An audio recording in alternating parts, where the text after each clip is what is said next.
men här har man det väl rätt mysigt. Pallen är det som är säkerhetsåtgärd om någon skulle bryta sig in. Skulle vi vakna.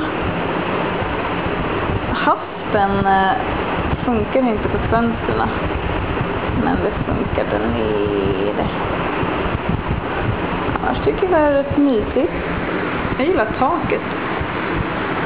Tycker det är oslitet. Vad tycker du, Matilda? Ja. Jag tycker det är äckligt. Äckligt! Vi har en spegel. Ja. Det tycker jag bara. Men det är jättemycket rum, men det är ingen kryp än så länge. Det är jag tacksam för. Jag tycker det är mysigt. Jag gillar hur jag har förvarat mitt pass i trosorna. Ifall någon skulle bryta sig in genom vår säkra dörr. Sov gott, godnatt.